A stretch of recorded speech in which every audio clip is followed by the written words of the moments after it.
All right, today we're jumping into a really deep theological discussion.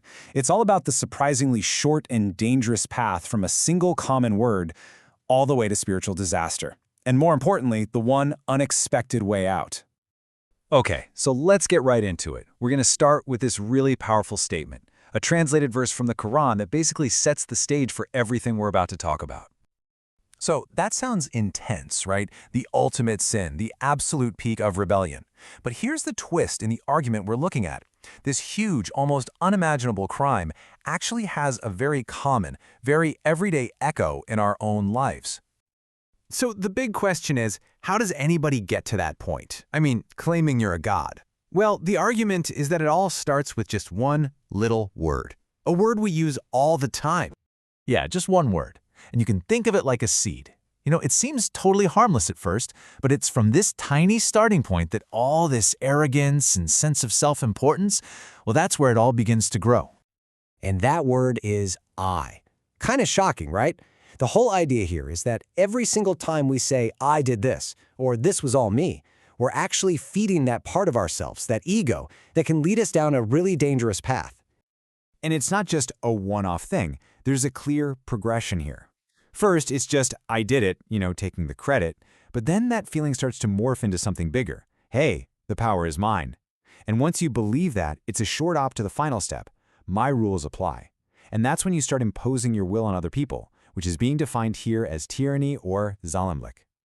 And this is where it gets really real. We're not talking about some king from a history book. Look at these examples. A business owner who holds back payment just because they can. An older brother or sister who grabs a bigger piece of the inheritance. A spouse who just steamrolls their partner's feelings. It's all these little, everyday moments where someone uses their bit of power to put themselves first, and it all traces back to that focus on I. Okay, so what's going on inside of us that makes this happen? What's the engine driving all of this? Well, to get that, we have to look at a really central idea in Islamic theology.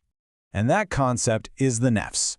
Now, you can translate it as the self, the soul, or the ego, but think of it as that inner voice, the one that's always pushing for more, that's tempted by worldly things. It's basically the battlefield inside each of us, where the fight for spiritual purity is won or lost.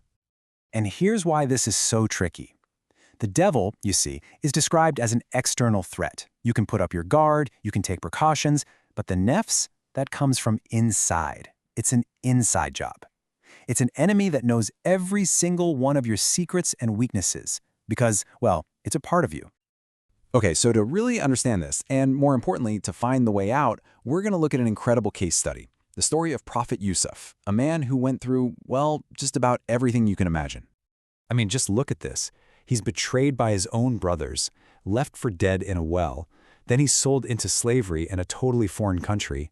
Then he's falsely accused of a horrible crime by his master's wife, and for that, he gets thrown in prison for years. After going through all of that, you'd think he'd have earned the right to say, I'm innocent, I'm pure. But what he does is the complete opposite.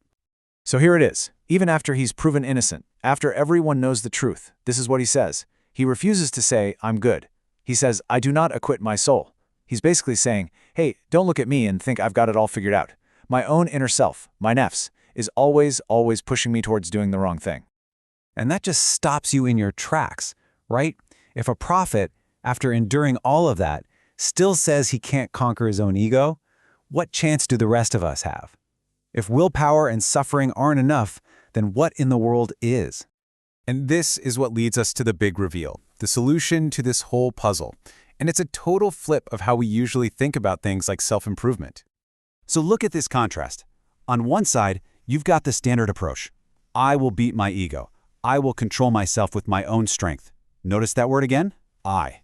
It's starting from the same place the problem did. But then look at the path of Yusuf. It's the total opposite. It's, I can't do this on my own. My ego is too strong, so I surrender, and I ask for help. And this is the secret. The whole idea is that you can't conquer the nafs because it's part of you. It was created with you. Trying to defeat it by yourself is like, trying to jump over your own shadow. It's impossible. So the logic is, the only one who can actually fix it or purify it is the one who made it in the first place. And that's where the end of his statement comes in. It's the key that unlocks everything. My Lord is forgiving and merciful. See? The solution wasn't in his own resilience or his own power. It was in his complete and total trust in a higher power's mercy. The paradox is, admitting you're weak is actually what makes you strong.